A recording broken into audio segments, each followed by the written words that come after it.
around global powers and also around different spheres of interest as well.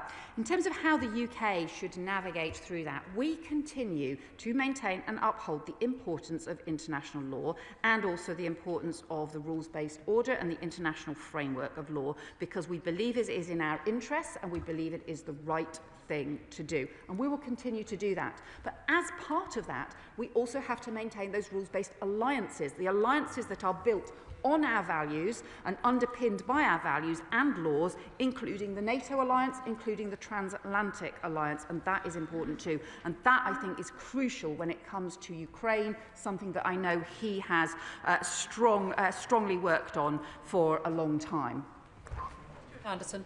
Thank you, Madam Deputy Speaker. 30% of the US naval's fleet is positioned off the coast of Venezuela at the moment. These have been redeployed from many locations, particularly where there's joint UK-US deployments, such as Bahrain, where the 5th Fleet have sent most of their ships over to Venezuela. There's 90% of the data cables between Europe and Asia. We are being left exposed in certain areas if this goes past the middle of January. What risk assessments are we taking to ensure that our troops are not exposed more than they need to be?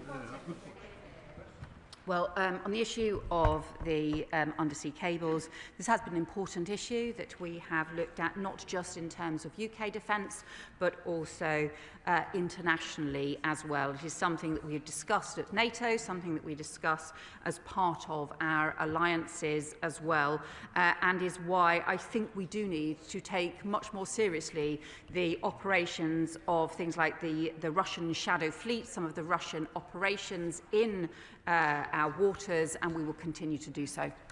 Melanie Ward. Thank you, Madam Deputy Speaker.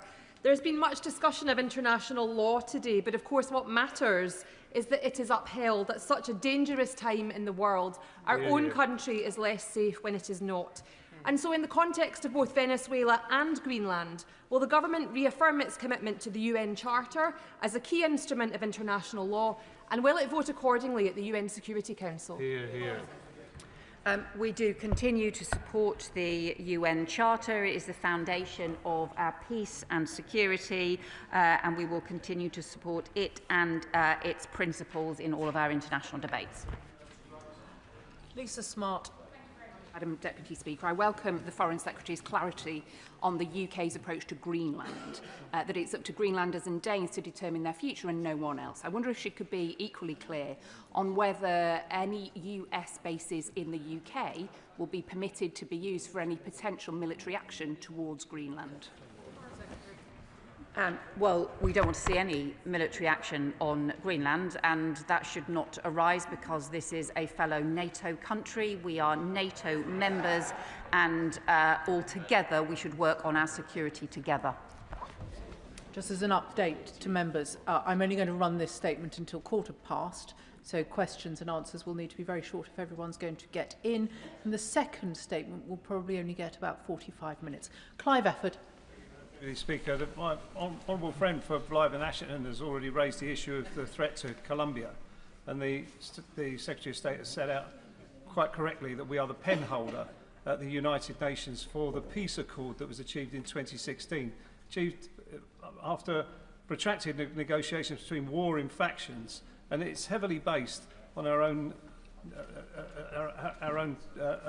agreements in Northern Ireland. So, will the Secretary of State assure me that she's stressing to her counterparts in America the threat to peace in Colombia, that if we were to unravel that peace accord in any way in response to what's happened in Venezuela?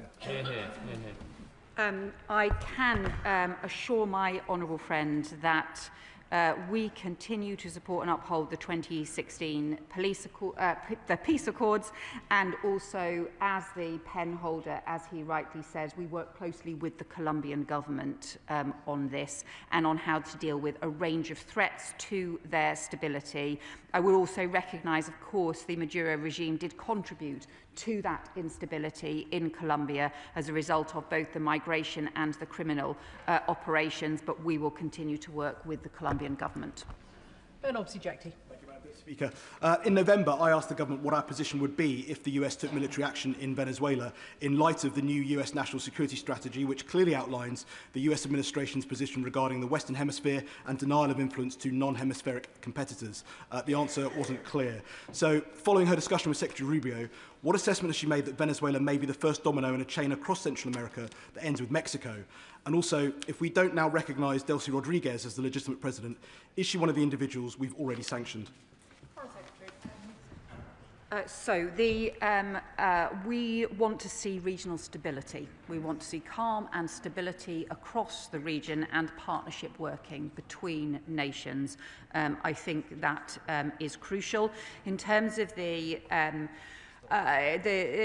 Rodriguez has clearly been part of the Maduro regime for a long period of time, and that is why we believe that there needs to be a transition to democracy in Venezuela that engages all of the different opposition parties and all of the different players within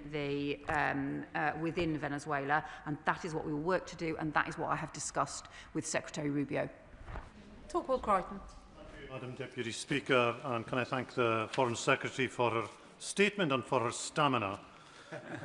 And over that last hour and 40 minutes, no one has regretted the downfall of Nicolas Maduro. But notwithstanding what the Secretary of State has talked about, this tension between practical, progressive realism and political principle, few of us can condone his kidnapping to stand trial in the domestic courts of another country. This is all the hallmarks of a treacherous deal between the remnants of the Maduro regime and the United States. But does the Secretary of State also accept that it signals the end of the rules-based international order, and the fraying of that order benefits not our friends in the West, but our foes in the East as well? So, I think I would just reiterate the point that I've made about there have always been challenges and strains around frameworks of international law and the realities of particular issues in different parts of the world. We, as the UK, have always argued for the maintenance of that rules-based order, but also on some of the alliances that uphold that rules-based order. And for us, one of those alliances is the transatlantic one as well. So that means we need both to maintain support for the rules-based order and to maintain some of the crucial partnerships that have upheld that rules-based order. And we need to be able to do both. Zara Sultana. Deputy Speaker, 2 days ago, the United States carried out an illegal and unprovoked military attack on Venezuela, killing at least 40 people. During that attack, the Venezuelan president and his wife were abducted from their home and taken to the US on bogus drug-related charges. This Labour government is now refusing to assess whether this is legal. So I ask the Secretary of State this. If a foreign power accused the British Prime Minister of breaking its domestic law, bombed targets in the UK, killed dozens of British citizens and abducted the Prime Minister and his wife in the middle of the night, would the government be able to say that was legal? Or is international law only something that applies when Donald Trump says it can? And in that case, is the Prime Minister and this Labour government anything more than Donald Trump's poodle? So I think the honourable member seems to be making an equivalence between the Maduro regime and the democratically elected UK Prime Minister. I just think that this equivalence thing is just really inappropriate, and we should recognise both the huge damage that the Maduro regime has done, and including the fact that it is under investigation by the International Criminal Court for crimes against humanity. Just to give an update on my previous announcement that this statement will now run its course because the backbench business debate has been postponed for a future date. Calvin Bailey. Speaker, the Maduro government had no democratic legitimacy, but a return to gunboat diplomacy and strongman-led spheres of influence is not in our national interest. The rules-based international order is not teetering, but it is collapsing. This is disastrous, but we cannot just bemoan it. We must respond to this threat by building up the coherence of our own bloc, which is Europe. Does the Foreign Secretary agree that these developments demonstrate that the absolute priority must be not on noises off, but on deepening our connections, hard and soft, with our own continent. Well, I think we should strengthen our European partnerships. That's what we have been doing. We should also strengthen our own investment in defence. Again, that is what we are doing. But I also think that the transatlantic partnership remains important. It is what we will be discussing this week with the Americans as part of discussing the security guarantees for Ukraine. Those security guarantees that we have been discussing involving the US are also about the security of Europe, the security of Ukraine, security of the UK, and ultimately the upholding of international law. Monica Harding. Madam Deputy Speaker, does the Foreign Secretary agree that failing to call out your allies publicly when they violate international law, alongside one's enemies, which is easy, weakens adherence for international law fundamentally? And therefore, will she denounce in this chamber the US's illegal actions in Venezuela and the snatching of its President, however vile? And will she confirm that if it comes to a vote at the UN Security Council, that the UK will stand up for international law and will not abstain? Well, the UK continues to argue for international law, to ensure that international law guides and frames the decisions that we take as part of our foreign policy, and I have directly raised the issues of international law, particularly around Venezuela, with the US Secretary of State, and we continue to do so. Upholding international law also means upholding some of the alliances that sustain that international law, and that is what we will continue to do. Rachel Maskell. Deputy Speaker, in order to hold up international law, it's important that there's robust accountability on two fronts. Firstly, on how we use the intelligence that we have as a country ahead of actions being taken. I wonder if the Foreign Secretary can say how she used the UK intelligence before this operation, but also the accountability after an event, and how we will call the US President to account in the light that he is a sitting member of the UN Security Council. Well, the UN Security Council has obviously been discussing Venezuela today. That is what the UN Security Council would expect the UN Security Council to do on a significant issue. We have, obviously, she will know, a deep intelligence cooperation, security cooperation with Five Eyes countries. On this particular operation, we were not involved and also not informed in advance, and nor were other countries. Mike Martin. Thank you, Madam Deputy Speaker. The US has abducted the leader of Venezuela, yet the government can't say whether it's legal or illegal. Let's try an easier one, Madam Deputy Speaker. If the US were to abduct the Premier of Greenland, would that be illegal or illegal? Again, I would say to the honourable member, there's a continual sort of searching for equivalence when it is really inappropriate to do so. We have I've made very clear our position on Greenland. The future of Greenland is for Greenlanders and for the Danes, not for other countries, be that the US or any other country around the world. Tom Hayes. Madam Deputy Speaker, like the Foreign Secretary, we want an end to this brutal regime. I hope now that Venezuela can move to a democracy with full control of its oil and resources following this breach of the UN Charter. The Leader of the Opposition says that we live, and I quote her, in a fundamentally different world, in an increasingly dangerous world. After all, no UK Prime Minister previously has had to stand up so fulsomely for Greenland and Denmark's security. So when the facts change, should our stance not change too? Should we not be working more closely with the European Union and EU member states to deepen our security and our economic ties? But do we not also need the European Union to be more flexible and pragmatic about what it constitutes as alignment with the UK? Well, we are strengthening our security cooperation with European allies. We had increasing security partnerships, discussions, both with groups of other European countries, also with the EU as a whole, and also with the NATO members in Europe too. So that has been crucial. It's a central part of the coalition of the willing, and I think that those partnerships need to continue to deepen. Shockout Adam. Thank you, Madam Deputy Speaker. As the Minister justifies in her statement a flagrant breach of international law by citing that Venezuela's drop in GDP, narcotics trafficking and gold trading. I mean, these are issues that could affect countless countries around the world, but let me remind the Secretary of State, in the words of the person who perpetrated this action, Donald J. Trump, of why he committed this action. The US is going to have a presence in Venezuela as it pertains to oil. We are going to take out tremendous amount of wealth from the ground. We are going to run Venezuela. So can I ask the Foreign Secretary to take a leaf out of Donald Trump's book and answer a question once? Does the government support US colonial expansionism, or does the government believe in the rules-based world order? Which is it? It can't be both. Yeah. Well, the government supports democracy for Venezuela. The people of Venezuela have been denied that democracy for far too long. We should support that democracy. We should support the international law and a rules-based order and make sure that a future government of Venezuela reflects the will of the people and respects the human rights of the Venezuelan people.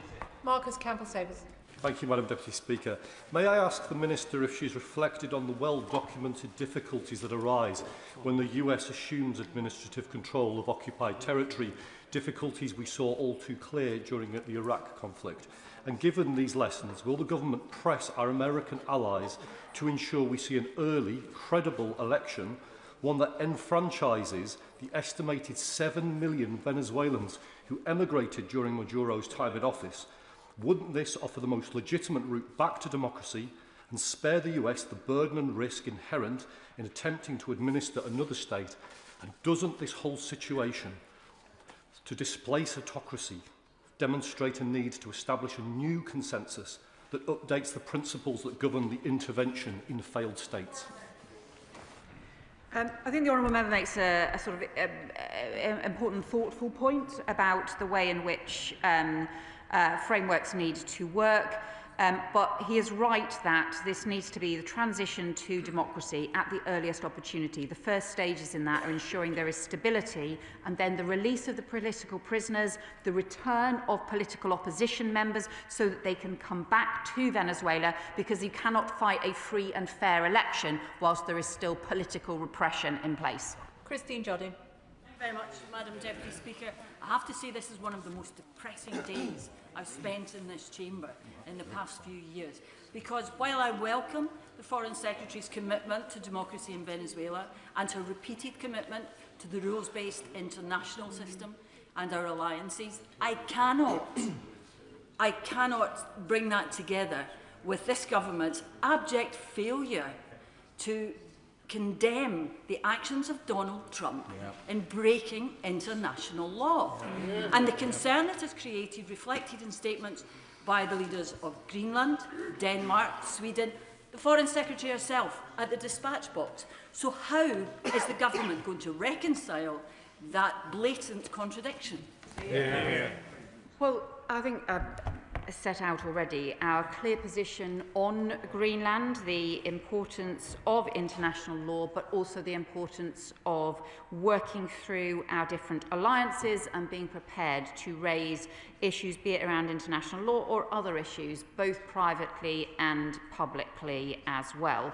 And what we need to do is to ensure we can pursue the UK interests and also our values. And we do that through the discussions that will be taking place this week on Ukraine, and we do this through the pursuit of democracy and our values in Venezuela as well. James Naish. Thank you, Madam Deputy Speaker. I was reading this morning that a former Under-Secretary of Defence for Readiness in the US said that he is not aware of, and I quote, any plans for how the next few days will actually be managed by the US. So can I ask the Foreign Secretary what specific reassurances she has received from US counterparts that that isn't the case, that there is a plan in place, and the work that we're doing with our international partners, particularly from NATO, to make sure that support is provided? Well, one of the reasons that I spoke to the US Secretary Rubio yesterday was in order to be able to engage on what the plans now should be going forward. I think there obviously, given the level of criminal gang operations in Venezuela, given the different factions that there have been in Venezuela, preventing greater instability right now, making sure we can get that stable basis and a plan for democracy is immensely important. There is a very strong civil society, opposition groups and so on, but they need to be enabled and supported in order to make sure that we can get that peaceful democratic transition. It will be crucially important. Jim Allister. Most members of this House will agree with the government that there are no tears to be shed over the removal of the brutal regime in Venezuela. My question for the Foreign Secretary is this: does, and if so how, does such a desirable outcome impact on the government's view of what is permissible within international law? Well, look, there is always a debate to be had about how you respond to different kinds of hybrid threats and complex threats in different countries, and there are also different interpretations that can be made. It's also why we have said, look, it is for the US to set out its interpretation and its legal basis for any action that it takes. But we continue to promote the importance of the international law as it is set out and the UN Charter. He will know there are other areas where we have argued for example, reforms to the interpretation of the ECHR, for example, other areas of international law for other reasons to modernise, but we continue to stand up for the principles of the UN Charter. Paul Wall. Madam Deputy Speaker, from state-sponsored assassination attempts to illegal invasions, in recent years we've seen an alarming rise in the number of countries that are behaving like rogue states, including countries that are members of the permanent members of the Security Council, and I name Russia, given what happened on British soil in Salisbury. But does she agree with me that actually the international rules-based order and international law should be a fundamental principle and practice of the UK, and that's something that we expect other countries to uphold in all circumstances? I do completely agree with my honourable friend, and sometimes it can feel right now as if the rules-based order is under particular threat and challenge, and that was a point I raised before Christmas in the Locarno speech. I would say that I think it probably has been under challenge before, and it has endured, partly because countries like the UK have continued to advocate for it, and we must continue to do so. Callum Miller. Mr. Speaker, the people of Greenland are concerned today, and I welcome the Foreign Secretary's statement earlier that the UK bases that are used by the US Air Force will not be used for any attack on Greenland. Could she please confirm that she will make that clear to Secretary of State Rubio the next time they speak? Let's be really clear that we are all members of NATO. The UK, Denmark, the US. That is why it is so important that we continue to ensure the sovereignty of Greenland and of Denmark, and why we have made our views on that particularly clear to the US. Patricia Ferguson. Thank you, Madam Deputy Speaker, and I very much welcome the Foreign Secretary's statement this afternoon. And I would agree with her that Maduro was a corrupt dictator who frankly cared nothing for the lives of his own people. And I welcome the Foreign Secretary's comments about the importance of upholding international law. So does the Foreign Secretary agree with me that if we believe in a world order with clear rules about sovereignty, we cannot pick and choose when those rules do and do not apply? Otherwise, what is to stop others with further bad intentions from taking advantage of that situation and of following suit? Well, again, let me say we continue to support the international law and to promote it both publicly and privately with our allies, and also to pursue the alliances and to sustain the alliances which are important as underpinning parts of the rules-based order. That does include our NATO alliance, it includes our transatlantic alliance, and we maintain those long-standing partnerships as well as part of upholding international law. Danny Kruger. Thank you very much indeed, Madam Deputy Speaker. The Biden administration offered a $25 million reward for the capture and detention of President Maduro. And this country has passively supported regime change in Venezuela since we froze the gold reserves held at the Bank of England in 2019. So now that President Trump has followed through on the implicit policy of both our countries and achieved the outcome that the whole world wanted, can the Foreign Secretary tell the House what conditions will need to be met for the money that is owned by the Venezuelan people to be returned by the Bank of England? Well, as he rightly points out, successive governments have not recognised the Venezuelan regime. That is the basis on which the independent Bank of England took its decision. We continue not to recognise the Venezuelan regime because it's important that we have the pressure in place to have a transition to a democracy, which is also about the will of the Venezuelan people. So obviously there are independent decisions for the Bank of England to take, but our principles are about maintaining and pursuing the stability and the transition to democracy, and that is what is guiding our approach to recognition. Dr. Scott Arthur. Thank you, Madam Deputy Speaker, and I do thank the Foreign Secretary for her statement. She's been getting lots of advice in response, but I don't think any of us really envy her position. And I thank her as well for talking to the Leader of the Opposition, Maria Corina Machado. I think it's absolutely the right thing to do. She did outline how she's spoken to Secretary of State Rubio about a transition to democracy. So I guess the key question is there any kind of timeline associated with that? And on recognition of a Venezuelan government, will that only happen once it has a democratic government actually elected? So we don't have the timelines for this currently.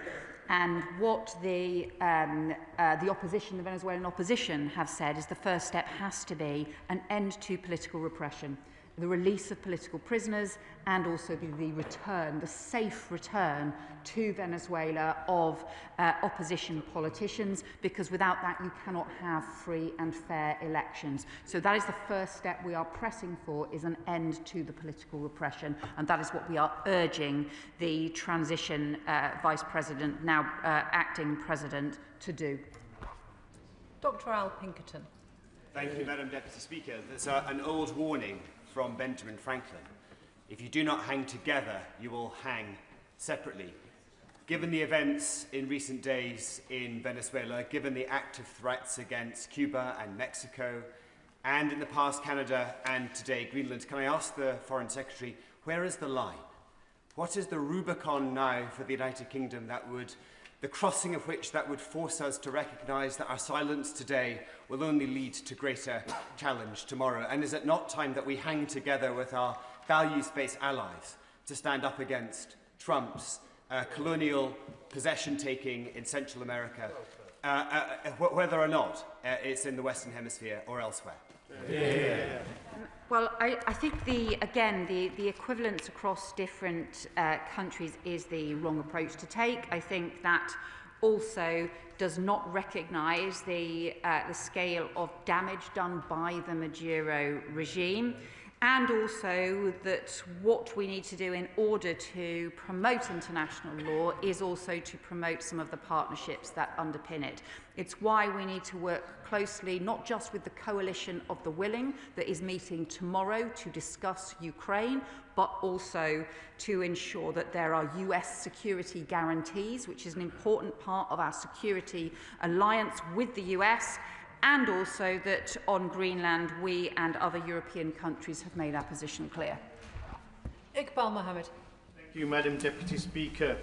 The unstoppable machine of American imperialist invasions has killed millions in Iraq, Afghanistan, Libya and Syria, from aiding and arming and abetting a genocide in Palestine to now the invasion and abduction of a leader in Venezuela for oil, minerals, gold, and to protect the petrodollar. This has nothing to do with democracy or narco-terrorism. With ongoing threats to Greenland, Cuba, Colombia and Mexico, the list of gangsterist aggression continues unopposed. Has the global rule-based order now collapsed, or did it ever even exist for Western warmongering powers? Well, I just strongly disagree with the honourable member's characterisation. We have a strong security partnership with the US and with other countries, not just through NATO, but also a direct security partnership, and the US is our strongest security ally. But that alliance is also based on values and based on principles as well. We build that relationship, or we continue to sustain that relationship as part of our support for and continued respect for international law. Martin Wrigley. Thank you very much, Madam Deputy Speaker. What message does the Foreign Secretary think that this weekend's outbreak of unilateral acts of violent kidnap and taking assets outside of international law sends to Vladimir Putin, in particular with reference to Russia's view of the need to seriously negotiate peace with Ukraine? Will the Foreign Secretary confer with her Ukrainian counterparts about giving our Ukrainian guests the option for a right to settle in the UK? And will the Minister meet with me and Ukrainian guests to discuss options moving forward? Well, I just think fundamentally it is wrong to make any kind of equivalence between what is happening in Venezuela and what is happening in Ukraine. It's these fundamentally different, and the US is playing a hugely important role in pursuing a peace process for Ukraine and also in the discussions around security guarantees, which again is immensely important. He raises the issue of Ukrainians living in the UK. As he may know, we have a Ukrainian family continuing to live with us, and I take this issue extremely importantly. He will also then recognise, however, this is now a matter for the Home Secretary and not for me as the Foreign Secretary. Sammy Wilson. Speaker, the Secretary of State is right that no one should shed any tears at the end of Maduro's rule. Would it surprise her that Sinn Féin, first of all, defended the fraudulent election as being electorally robust and then attended the inauguration event for the President in order to show what they said, solidarity with him, highlighting once again how they're still wedded to criminality and to terrorism.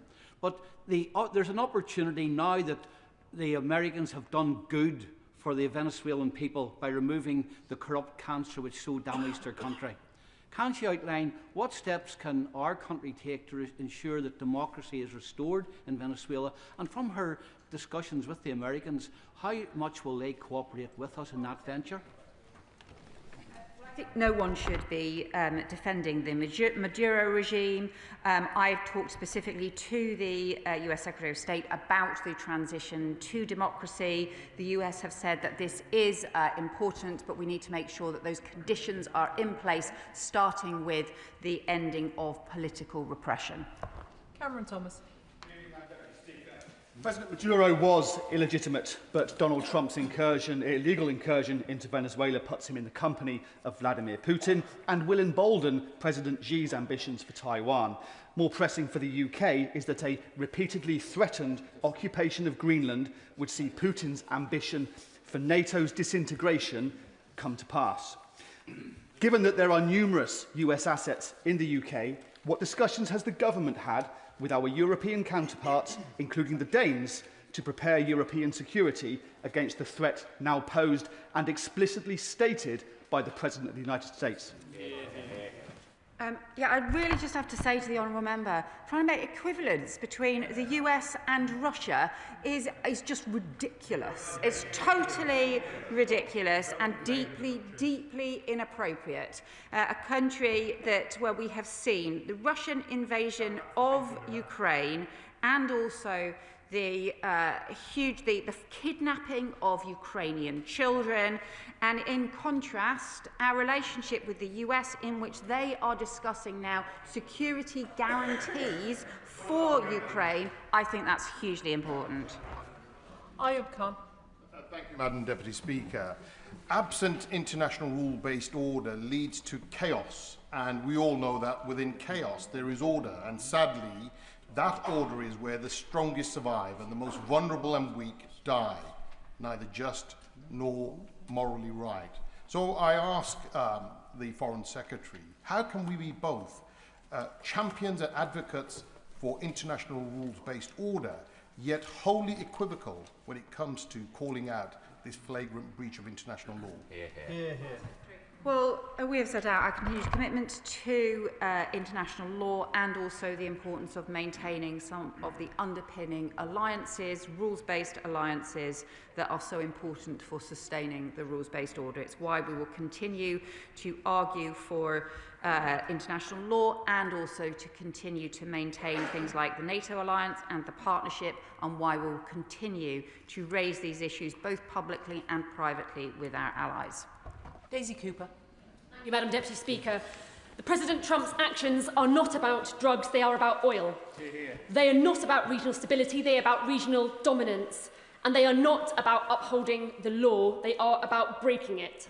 The Foreign Secretary has said that the government has been clear, but she has not been clear on any of those 3 points. The world has changed this weekend, and it will change again very quickly. So can the Foreign Secretary say whether there is a single strategic decision or practical step that this government has taken in the last 72 hours to shore up our national security or that of our allies, especially Denmark? Well, we've got discussions going on the coalition of the willing, the preparations for them as we speak, the discussions being taken tomorrow. Those are all about strengthening our national security as part of strengthening Ukraine's national security. Adnan Hussain. Thank you, Madam Deputy Speaker. The Foreign Secretary repeatedly emphasises the government's commitment to international law.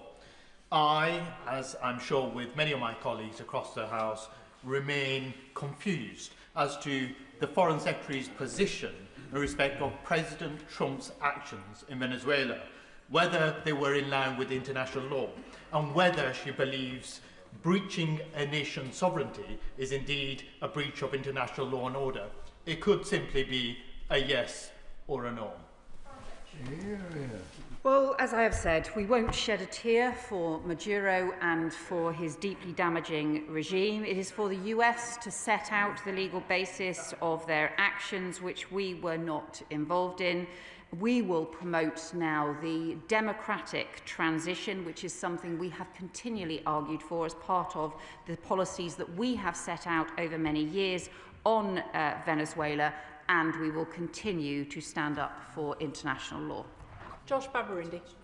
Madam Deputy Speaker, throughout this statement, the Foreign Secretary appears to have taken comfort in the UK not having been involved in the US's illegal attack in Venezuela. But the Foreign Secretary cannot escape the reality that for as long as this government fails to call out Trump for his actions, this government is complicit in his demolition of the international rules-based order. So when will the government put its head above the parapet in the spirit of the likes of Charles Kennedy back in 2003 and condemn the US President's attempt to turn our world into his Wild West? Well, again, I would say to the honourable member that he shouldn't make false equivalents in different situations, and that would be inappropriate to do so. We will continue to work with the US in the discussions this week on the defence of Ukraine, which is in itself about maintaining international law and the rules-based order, just as we will also continue to raise issues around international law in our private discussions with them and in public debates as well. Ms Coughlin. Madam Deputy Speaker, few of us regret the departure of Maduro, but many of us are alarmed by the breach of international law. But I am most alarmed by Trump's concurrent threat to Greenland and his previous threat to Canada. The Foreign Secretary says that she likes to deal with the world as it is. So precisely how many NATO allies does Donald Trump have to threaten until the government recognises that Donald Trump is a clear threat to the survival of liberal democracy in the 21st century? We are working with the US administration on support for Ukraine, which is about support for a democratic sovereign state that has been threatened by and invaded by an authoritarian Russian regime. And it is the US that is pursuing peace, that is also discussing security guarantees for Ukraine. So I really do think his characterisation of the world we are in is just wrong. James McCleary. Madam Deputy Speaker. There has been widespread speculation in recent days, and hours in fact, about a possible US operation to seize a tanker which previously operated in Venezuela, which the United States has been pursuing, is now off the Irish coast. Any such operation would very likely involve UK air bases. What steps is the government taking to ensure that any deployments of US forces from UK bases, whether in relation to this tanker or other targets it may define in Europe, are in full compliance with international law? So we always ensure that any action that the UK takes is in compliance with international law. He will know that we don't, that those are issues for the Ministry of Defence also takes immensely seriously issues around international law as well, and it is for them to comment on the way in which international law is applied. Ian Solomon. Madam Deputy Speaker, at the weekend Donald Trump invoked the Monroe Doctrine. From her statement, the Foreign Secretary seems to accept that the UN Charter is secondary to great power spheres of influence in some cases. So what criteria does she use to decide when the Charter is trumped by 19th century thinking? And she's talked a lot about alliances today. The great game of alliances in the 19th century ended very, very badly. Well, that is why the alliances that we stand up for today are ones that are based on our values and long-standing rules and relationships. That is what the NATO alliance is. It is based on our values and is immensely important. I'm not sure if he is saying he disagrees with the NATO alliance. That's been the cornerstone of our security for a very long time. John Milne. Thank you, Madam Deputy Speaker. This government has bent over backwards not to criticise President Trump directly. But that only makes him think he can get away with more and more. If President Trump really does invade Greenland, it's the end of NATO, the end of the special relationship. So will the Foreign Secretary accept that the best way for us to protect Greenland today is to explicitly say that President Trump is indeed acting outside international law? Again, I think he wants to treat equivalents in a whole series of different situations. We have been very clear about our view on Greenland. The final question in this statement, Jim Shannon. Thank you, Madam Deputy Speaker. I definitely have the strongest legs in this chamber. I've been bobbing for over 3 hours. Can I thank the Secretary of State very much for her statement and for her strong commitment as well.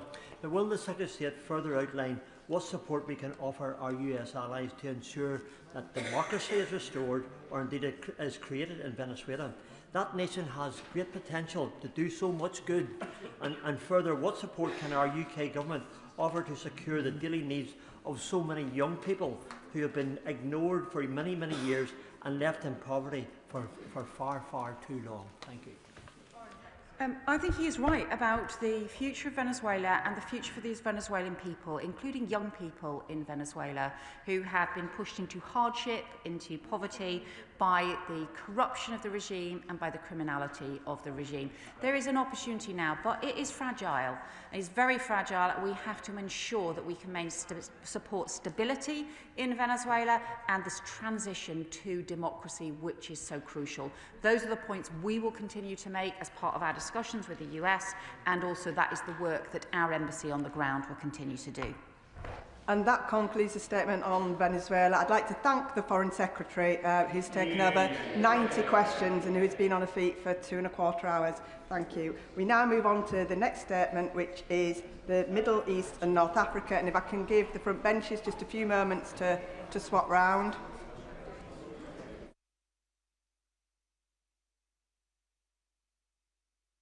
Statement, Minister Hamish Faulkner.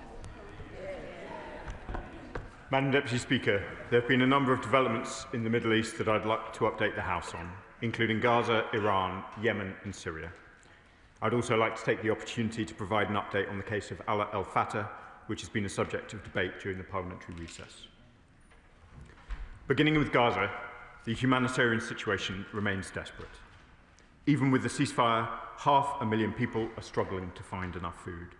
100,000 people are in catastrophic conditions.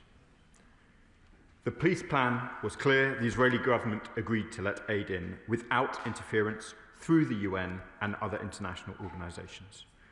At the same time, Hamas must disarm, their weapons must be decommissioned, and they must allow a path to lasting security for Palestinians. More trucks are entering Gaza, and this is very welcome. But right now, key crossings remain closed, convoys are being turned back, medical and shelter supplies are blocked, and NGOs are being banned. We join 9 other countries in stating that this is not acceptable over the recess. The peace plan cannot work if NGOs are shut out. Israel's decision to ban 37 of them is unjustifiable. Furthermore, many trucks entering Gaza carry commercial goods which face fewer barriers than humanitarian aid. This means, perversely, it is currently easier to get cigarettes and luxury goods into Gaza than the basic medicines and shelter that people so desperately need. Too much aid is still stuck at Gaza's borders. Thousands of tents and shelter supplies, funded by the UK, are waiting to get in. Families are sheltering from winter floods and storms under rubble. They are suffering from hypothermia and sewage running in the streets. This is unforgivable. We have not wavered in our commitment to help. This financial year, we're providing £116 million for humanitarian and other aid, healthcare, food, clean water and sanitation, including treatment for 800,000 Palestinians through UK Med. The UK formally recognised Palestine last autumn to protect the viability of a two-state solution and create a path towards lasting peace for the Israeli and Palestinian people. We welcome the establishment of full diplomatic relations with the State of Palestine, and I can confirm the establishment of a Palestinian embassy in London today. Let me now turn to Iran, where we've seen protests enter a 9th day following the rapid depreciation of the currency. We are disturbed by reports of violence against those who are courageously exercising their right to peaceful protest. We are monitoring developments closely, and we urge Iran to protect fundamental freedoms, including access to information and communications. The UK was integral to the delivery of the Iran Human Rights Resolution adopted by the UN Third Committee in November. It called on Iran to halt its human rights violations, including in relation to women and girls, ethnic and religious minorities, and of course, to stop the use of the death penalty. We will continue to work with partners to hold Iran to account for its rights record. I know that many in this House will also be thinking about Craig and Lindsay Foreman, who spent Christmas in detention in Iran. We are deeply concerned that they have been charged with espionage. We're focused on supporting them and their family, and we remain in regular contact with the Iranian authorities. The Foreign Secretary raised their case with the Iranian Foreign Minister on the 19th of December. I also wish to provide the House an update on another consular case that has been in the spotlight for many years, Ala El Fatah. Supporting British nationals overseas is at the heart of the work of the Foreign Office, and the provision of that consular support is based on the circumstances of the case. Following Mr. El Fatah's registration as a British citizen in 2021, successive governments gave him consular support and made it a priority to argue for his release. That is why it was welcomed by ministers across the government and many others in this House when he was released from detention in September and reunited with his family in the UK on Boxing Day. However, we recognise and share the deep concern felt across the country following the subsequent emergence of extremely disturbing historical social media posts by Mr. El Fatah. Let me emphasise once again that the historical posts were abhorrent, and I join my colleagues in condemning them wholeheartedly. It is right that Mr. El Fatah has apologised. I fully recognise the profound distress these posts have caused, in particular to the Jewish community in this country, especially in the context of rising anti-Semitism and recent horrific attacks against Jewish people, both in this country and around the world, and I very much regret that. The Prime Minister, the Deputy Prime Minister, the Foreign Secretary and I were all unaware of those historical posts, as were the civil servants working on the case. The Foreign Secretary has therefore asked the Permanent Under-Secretary to urgently review the Department's systems for conducting due diligence on high-profile consular and human rights cases to ensure that all necessary lessons are learned. The Foreign Secretary has undertaken to update the Foreign Affairs Select Committee on the changes that the Department will put in place. I turn now to the dramatic developments in Yemen, which we are monitoring closely. I welcome calls by Yemen's president for dialogue in the south. I welcome too Saudi Arabia's offer to host a conference and the United Emirates' call for de-escalation. A swift diplomatic resolution will best serve the Yemeni people. We remain committed to supporting Yemen's unity, including the Yemeni Presidential Leadership Council and the Government of Yemen, as we set out in the recent UK-led UN Security Council statement. I, the Foreign Secretary and the National Security Advisor have all been in regular contact with our partners in Yemen, the Kingdom of Saudi Arabia and the United Arab Emirates about the situation. We will continue to work closely with them. We must not forget that Yemen already faces one of the world's worst humanitarian crises. 18.1 million people are facing acute food insecurity. I saw it for myself in November when I visited clinics supported by the UK in Aden. Responding to this crisis is a priority for the UK, with the largest donor to the Yemen Humanitarian Needs and Response Plan, maintaining our commitment to £139 million in humanitarian aid this financial year. Finally, Madam Deputy Speaker, let me turn to Syria, where the past year has seen remarkable change. The Syrian government has shown commitment to tackling security threats, joining the global coalition against Daesh and committing to dismantle Assad's chemical weapons stockpiles. In my engagements with the Syrian government, I have heard directly a commitment to build a Syria for all Syrians. But despite this progress, the challenges remain immense. There have been outbreaks of sectarian violence in the last year, most recently in Latakia at the end of December. The recent attack on US soldiers in Palmyra is a reminder of the enduring Daesh threat. A stable Syria is firmly in the UK's interest, reducing the risk of irregular migration, terrorism, and other threats to our national security. That is why we have stepped up our engagement and support to Syria over the last year. The UK remains an active partner in the global coalition against Daesh, and on the 3rd of January, the RAF conducted a joint strike with France on an underground Daesh facility north of Palmyra. The UK will continue to do what is necessary to prevent a Daesh resurgence and support Syria's stability and protect UK national security. Madam Deputy Speaker, I hope this update on developments in the Middle East over recess is helpful to the House. His Majesty's Government remains committed to playing its full role in the Middle East. Foreign Secretary Jane Pretty-Patel. Deputy Speaker, Britain's place in the world matters, and this side of the House is clear that our influence should be used to its fullest to support efforts to combat the complex and dangerous conflicts and tensions that we speak too often about when it comes to the Middle East in this House. From Israel to Gaza, Iran, Syria and Yemen, the UK can and should be able to make a difference. On Iran, on these benches, we stand with the brave Iranians in their fight for freedom against a terrorist-supporting, despotic and oppressive government. Yeah. Their fight for freedom must prevail.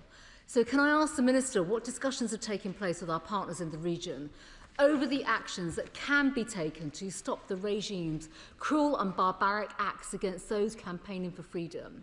Iran threatens our own domestic security by continuing with its nuclear weapons program, providing weapons and drones to Russia, its backing of China and repression in Hong Kong. Britain must send them a clear signal by imposing more sanctions on them, taking action to stop the sanctions busting that takes place through cryptocurrencies and other methods that facilitate and bankroll this tyrannical regime. Can I ask why the government and its ministers, in his statement today, have been silent specifically on those issues? And where is the plan now to keep Britain safe from Iran? And what is being done to secure the immediate release from Iran's cruel captivity of Lindsay and Craig Foreman, the two British nationals who tragically are still in captivity? I appreciate that he refers to the call that took place on the 19th of December, but what practical measures are being done? On Gaza, Hamas continues to breach the ceasefire in Gaza.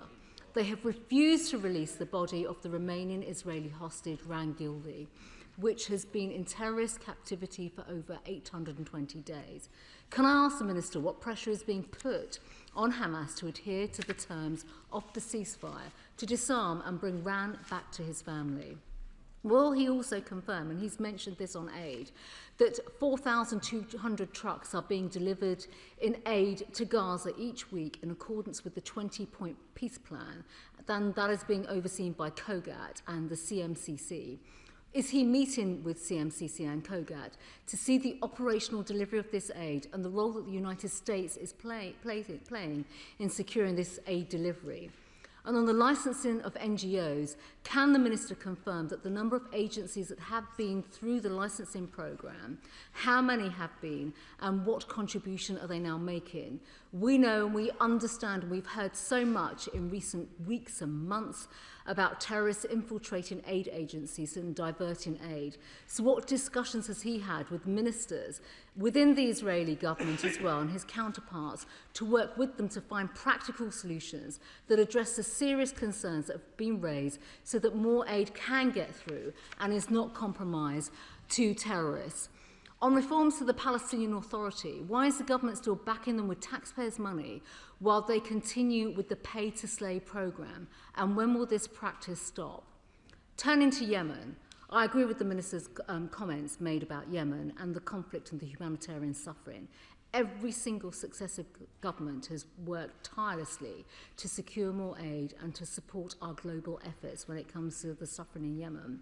But what direct discussions has the Minister had with the UAE and Saudi Arabia, who are both long-standing partners and players, particularly over the recent dispute and tensions that have taken place? And is there a bridging role that Britain can play here? And what planning is underway with our partners in the region to respond to further threats from the Houthis? And on Syria, the targeted actions on Daesh were absolutely essential. But there are still many concerns about the stability when it comes to Syria. When will progress be made when it comes to tackling the sectarian violence, protecting minority rights, delivering the democratic transition? What quantity of chemical weapons has been disposed of? What measures are being taken to stop the criminality, the gangs, the drugs and the weapons? And finally, Madam Deputy Speaker, on the Al Fatah case, I welcome the way in which the FCDO in particular has now instigated this inquiry. Can I ask when this inquiry will be completed in terms of what has happened? Was the government informed by any other government departments in terms of the views that were expressed? And I recognise what the Minister has said thus far. And will the ministers in particular, probably now in the Home Office, pick this case up and work fast to strip him of his citizenship, as this side of the House has been requesting over the recent recess period? Madam Deputy Speaker, I can confirm that I have been in touch with my counterparts in both the UAE and Saudi Arabia, and indeed spoke to the Yemeni Foreign Minister this morning. We are in intensive discussions with all of our partners in the region on the questions in Yemen, which are very significant. I did not speak about the Houthis, but they remain a very significant threat, and I saw some of that threat during my visit to Yemen in November. In relation to Syria, I thank her for her spirit of cross-party cooperation on the strikes that we conducted. There remain very significant questions which are outstanding about the security of Syria, which I'm sure she and other members of the House will have been tracking. The violence in the end of December is indeed concerning. There has been progress on a range of questions. We need to see the independent reviews that were conducted into the violence, both in the coastal areas and in the south, followed through, including accountability measures, and I have made those points, as has the Foreign Secretary, directly to our Syrian counterparts. She asked the important questions about chemical weapons. I'm very pleased that there is now an OPCW programme engaged to ensure the destruction of chemical weapons. That will be of real interest to this House, given the extent to which chemical weapons in Syria have been discussed here even before the time I was elected, and that is welcome progress and important for regional security.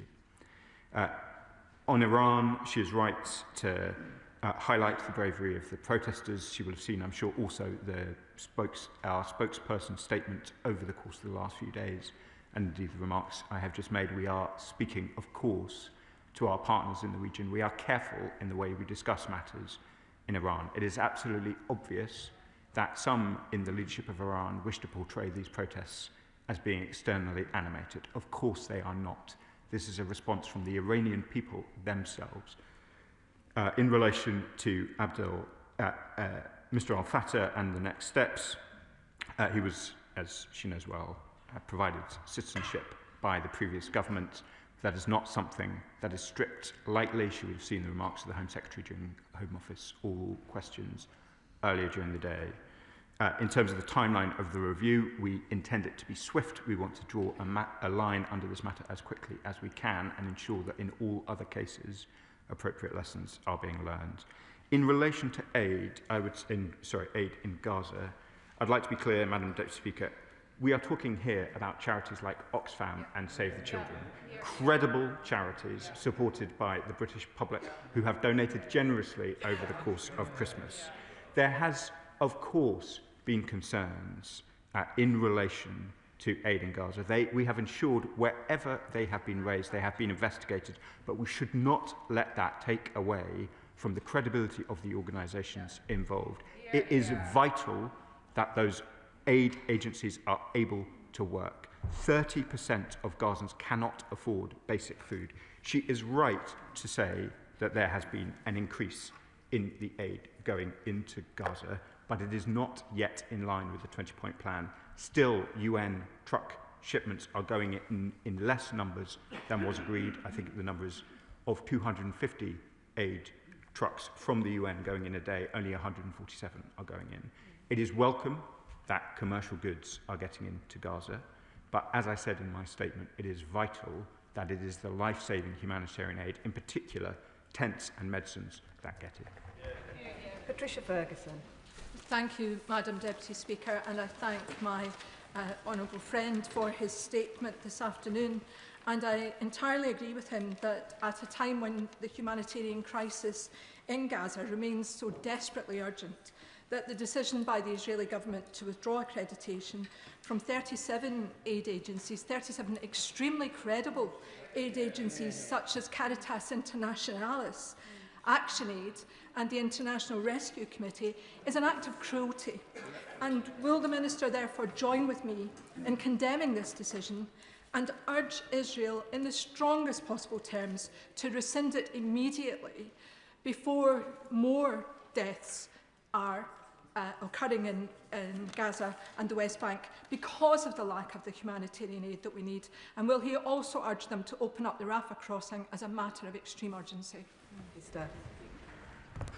I thank my honourable friend for the question. We have engaged extensively with the Israeli government, both on the importance of overturning, both against the NGO registration provisions when they were announced, against the deregistration process that she describes, and we have also called repeatedly for the opening of the Rafah crossing as well as other vital crossings. Callum Miller, Lib Dem spokesperson. Thank you, Madam Deputy Speaker, and thanks to the Minister for advance sight of his statement. I regret the Government is presenting developments on 4 significant states in one statement, but I'll do my best to respond in the time afforded to me. While the attention of the world is seized by the illegal actions of the US President, it is crucial that the UK works closely with our allies to support just, lawful and humanitarian action in the Middle East.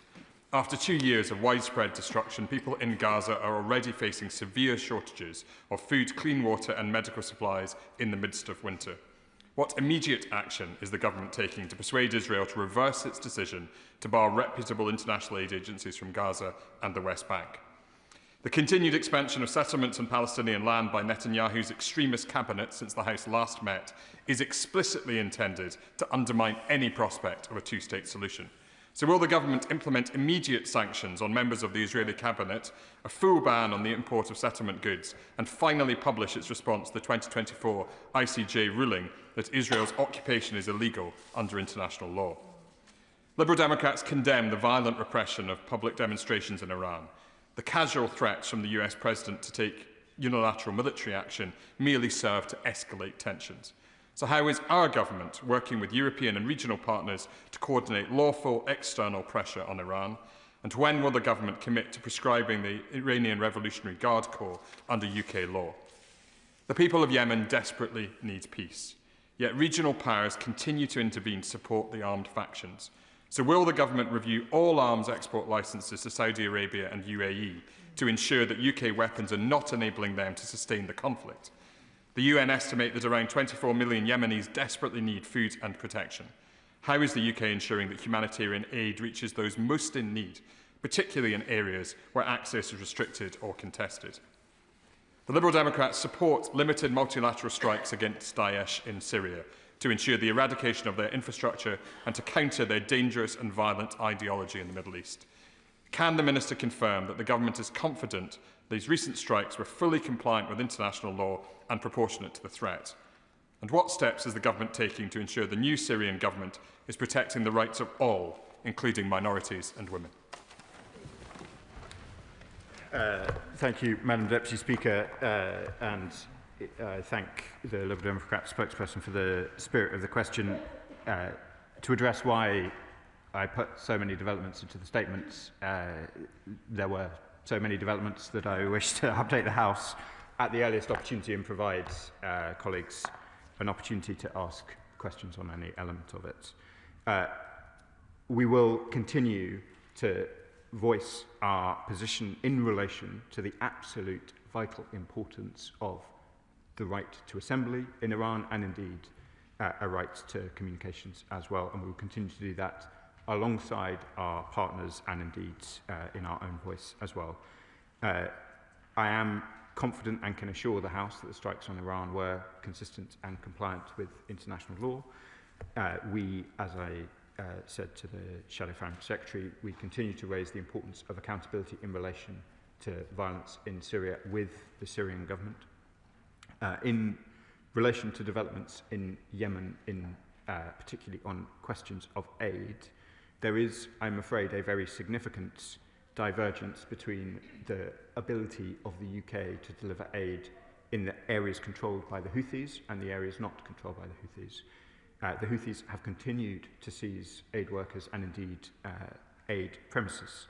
It is simply not possible under these circumstances to have an aid operation which operates at the scale of the needs of the Yemeni people. I call again on the Houthis, as I have repeatedly, to release all those they've detained, to leave those officers and to abide by humanitarian principles. If they do not, it is simply not possible for the UK or indeed any other humanitarian actor to ensure that the Yemenis get the support that they require. In relation to arms sales, we, as I know the Liberal Democrat spokesperson is aware, we have the most robust arrangements in the world, and I'm confident that they have been followed in this case, but of course we keep these matters as ever under close review. John MacDonald. I was one of those MPs who campaigned hard for the release of Alaa Abdel Fattah. So can I say to the Minister, it's important that when the considerations are taking place about the overall process around that, there is an accurate narrative. And the narrative partly is this, that yes, there were vile social media interventions by this person, which we all condemn, but which he apologised for. But more than that, he became a campaigner in his own country for civil rights in Egypt, because he's a joint citizen, for civil liberties, civil rights, religious freedom, campaigned against anti-Semitism, and for that has served 10 years in prison. Not many in this chamber has gone anywhere near that record of campaigning for these civil liberties. So maybe that narrative could be taken into account when consideration is taken about this individual. Mr. I thank the Right Honourable Gentleman for his question. And Madam Deputy Speaker, I do not want to prejudge what the review may find, but we provide consular assistance to many thousands of British nationals every year. There is, of course, a debate, which the Shadow Foreign Secretary alluded to, about whether or not he should have been made a citizen in 2021. But in 2024, when we became a government, he was undoubtedly a British citizen. We will continue, I am sure, to provide consular assistance on a non-judgmental basis. If a British national is in considerable distress overseas, if there are outstanding questions about their treatment, then British nationals of all kinds can rely on the support of the United Kingdom. Tom Tugendhat. Thank you, Madam Deputy Speaker. May I first of all welcome the statements the Minister has made. I certainly agree with him on the strikes in Syria and the view he's taken towards the Houthis in Yemen, who have murdered so many people over recent years. May I ask him about a separate aspect of the Iranian situation that we're seeing? We're seeing extraordinarily courageous protesters on the streets all across Iran in various different cities and towns. But we're also seeing Russian cargo aircraft coming in, landing in Tehran, presumably carrying weapons and ammunition. And we're hearing reports of large amounts of gold leaving Iran. I was wondering whether he could update the House on any of those reports which suggest that the regime itself is preparing for life after the fall. Madam Deputy Speaker, for reasons I'm sure the right honourable gentleman will understand, I'm not in a position to give a detailed update on the reports he alludes to. I would simply underline the point I made in my statement, which is that the freedom of assembly, the right to protest, are inalienable rights of the Iranian people, and we want to see the Iranian government respect that. Melanie Ward. Thank you, Madam Deputy Speaker, and let me start by thanking the Minister for all his work on Yemen, which gets too little attention. I know it's a personal commitment of his, and the humanitarian crisis there is truly horrific. Hear, hear. As he said, over Christmas, the Israeli government banned 37 international humanitarian organisations, many of them British, from delivering life-saving aid in the state of Palestine. They include Medical Aid for Palestinians, the International Rescue Committee, Action Aid and Médecins Sans Frontières. In doing so, Israel follows in the footsteps of other aid-banning regimes such as North Korea, Russia and Myanmar. More civilians are dying as a result. We know from the last 2 years that words and statements have no impact on the behaviour of this Israeli government. So when will the UK take real action, impose sanctions on all of those Israeli government officials who are involved in this illegal, inhumane ban on humanitarian organisations? Madam Deputy Speaker, my honourable friend speaks with considerable experience of delivering aid in Palestine. She will know I won't comment further on sanctions, but this question of the NGO's ability to operate in Gaza is obviously vital for the very, very pressing questions which face the Palestinian people, and the British government will continue to raise them. David Mundell. Thank you, Madam Deputy Speaker, and I also very much welcome the fact that the Minister made such reference to Yemen. As the Honourable Lady has just said, we often talk in this chamber that Sudan doesn't get enough attention, but the attention that's been focused on Yemen, given the scale of the crisis there, has been pitiful, I'm afraid, in this Parliament, and I hope today reflects a change in that. But how can he convince us that he and the Foreign Office can actually deliver on prioritising these issues when, as we've already heard in the previous statements, there are so many other issues that are commanding attention? Madam Deputy Speaker, I would just like to fulsomely emphasise that I would like it if there were fewer issues on the international stage and indeed in the Middle East, particularly over the Christmas period. But there clearly is a range of very, very significant and important developments which are happening both in the region I am responsible for and indeed those of my colleagues. Yemen is a priority for us. I was glad to be the first minister to visit in 6 years. The developments subsequent to my visit obviously underline both how dramatic the stakes are in Yemen and how important it is that the UK remains focused. It's one of the reasons why I've been speaking to my colleagues in Yemen, in the Kingdom of Saudi Arabia and the United Arab Emirates over the last few days. Paul Wall.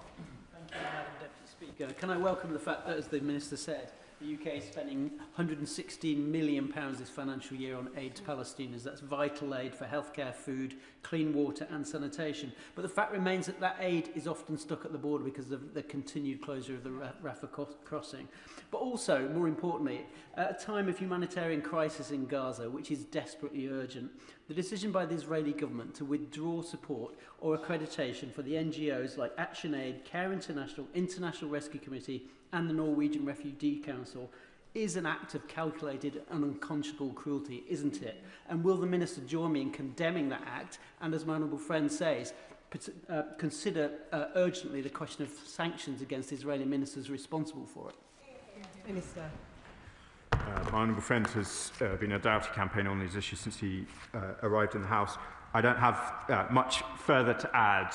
The British position is absolutely clear in relation to the deregistration of NGOs. We opposed the proposals when they were first mooted, and we oppose the deregistration now. These are credible organisations. He refers to many of them featured in the disasters, the DEC appeal that was ongoing through Christmas, and I know that many of our constituents, including my constituents in Lincoln, will have contributed fulsomely because they are so keen to see aid entering Gaza in the way that we all know it needs to.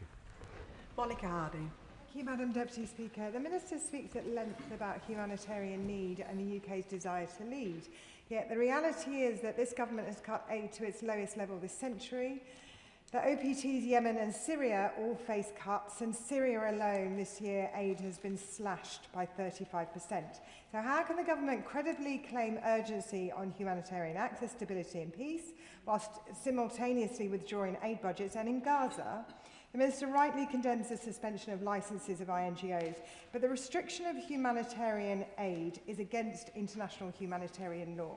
So, beyond the words, what consequences will this government place on the Israeli government?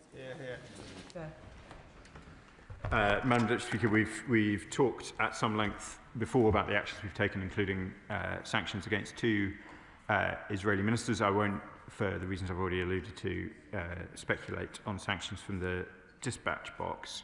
On the questions that the Honourable Lady asks about aid, it's absolutely incontrovertible that we have made tough decisions in relation to aid budgets, but we also have to be clear on the restrictions that are in place, which no amount of money can overcome. We talked about the situation in Yemen, particularly in the Houthi-controlled areas. I am not saying that the overall volumes of aid do not matter, but some of the questions on which, in all of these contexts, are most vital is whether or not access for that aid is allowed. You can spend an awful lot of money on aid which then ends up waiting in warehouses, and that's why we have been focused in the way that we have. Debbie Abrahams. Madam Deputy Speaker, I welcome my honourable friend's statement on the lack of progress in Gaza. This is a real concern, and then on top of this shockingly callous display by the Israeli government in banning the 37 organisations. It just is incomprehensible. But I want to focus on what's happening in the West Bank and people being stripped of their land, murdered in cold blood, as these illegal settlements are expanding. When will the government act in lockstep with international allies and use the legislative tools at their disposal, such as the 2018 Sanctions and Anti-Money Laundering Act, so that we can stop the illegal trade that is happening and make sure that we're banning goods, services and investments from the illegal settlements? I thank the Honourable Lady for her question, and I know she's written to me and the Foreign Secretary on these questions, and I'll respond fully to that letter. She knows that the government is deeply concerned by the expansion, both in settlements themselves and violence associated with it. That's why we joined our E4 colleagues from France, Germany and Italy in a statement on this. That's why we condemned the most recent announcements from the Israeli government in relation to settlements, and it is why we have continued to press them, not just on the approval of settlements, but also on correspondent banking, which is an issue of vital importance to the Palestinian economy. It was good that there was a temporary extension of correspondent banking arrangements for the West Bank, but that must be extended further. Dr Andrew Morrison. Deputy Speaker, can I thank the Minister for a comprehensive regional update. It looks like we may be seeing the beginning of the end of a wicked regime that has ruled Iran since 1979. However, despite the best intentions of Israel and the US last year, a large part of Iran's nuclear inventory remains intact and potentially poses a threat if the regime crumbles. What measures can be taken, reasonably taken, to ensure that that inventory is secured and that it is put beyond use by any malign state or non-state actors? Minister. Madam Deputy Speaker, my predecessor is knowledgeable on these questions and invites me to comment on a speculative proposal of what would happen should the Iranian government fall in response to these protests.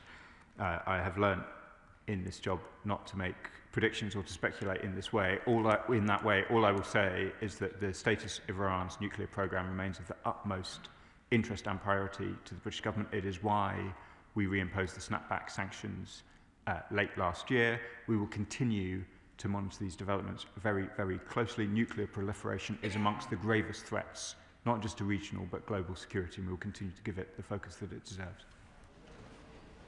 Imran Hussain.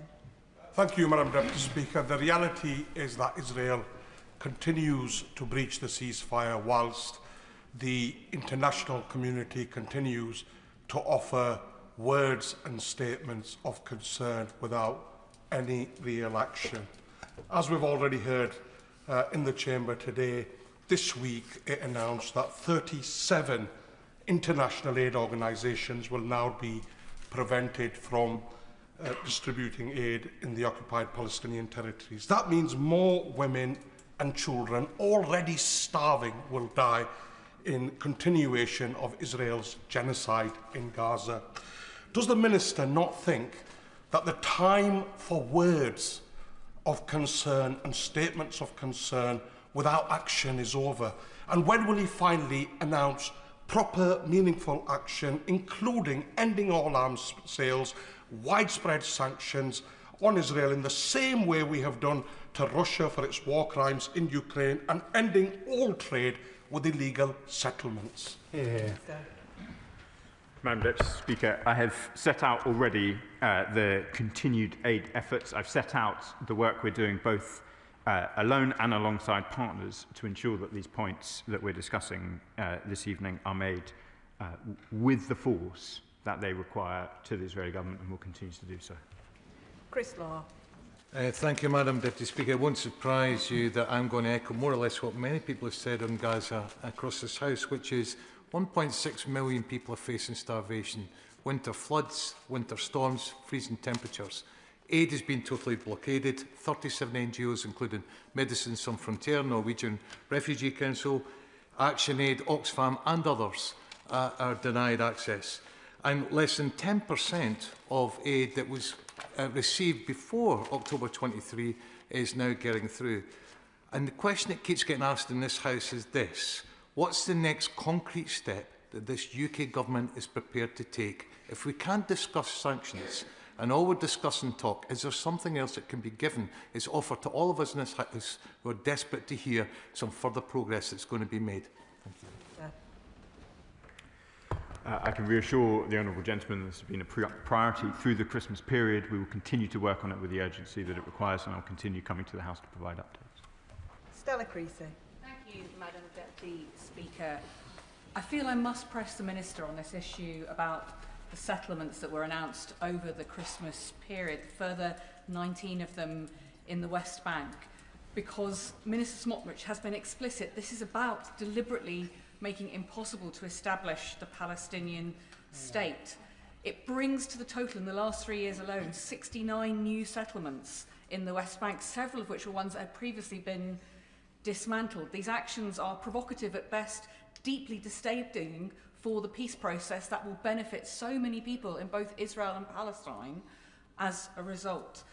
He has said that the government condemns them, But we know in this history of this crisis that condemnation isn't enough. We do need concrete action. So what more can he tell us about his conversations with our allies in America, for example, who I know are also concerned about the settlements? Will he take to stop this deliberate attempt to stop the peace process? Minister. Madam Deputy Speaker, let me say a little bit about those 19 settlements that were announced. I condemned them immediately. I have sanctioned the minister in question, Minister Smotrich. I announced it in June. He is completely committed politically to oppose the establishment of a Palestinian state. As I announced in my statement, today we have a Palestinian embassy in London. The British government now irrevocably recognises a Palestinian state. I recognise the force of what she says. There are ministers in the Israeli government completely opposed to the establishment of a Palestinian state. That is not the policy of the British government, and it is not the actions that I and the rest of the government have taken since July 24. Kit Malthouse. Madam Deputy Speaker, as the Minister pointed out, the situation in Gaza remains catastrophic, and I join with other colleagues in recognising that against that backdrop, the barring of these aid agencies or access by these agencies is particularly cruel and wicked. And it's horrifying to think what the motivation might be. But of course, these agencies also deliver services in the West Bank, where, as colleagues have also pointed out, the situation deteriorates with home demolitions, summary executions, and seemingly psychopathic thugs roaming the territory, burning homes and attacking innocent Palestinians. We have happily, though, recognised the state of Palestine and have, as the Minister said, now established full diplomatic relations. So against that backdrop, if the Palestinian government were to request that the UK cease trading with foreign nationals illegally resident on its territory, on what basis would we refuse?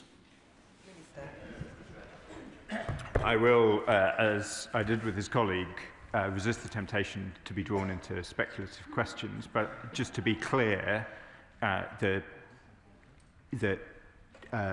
West Bank is considered Palestinian territory. Israeli goods must be labelled as being produced within Green Line Israel if they are to benefit from the trade arrangements they have with the UK. If they are not produced in Green Line Israel, they are subject to very different arrangements indeed.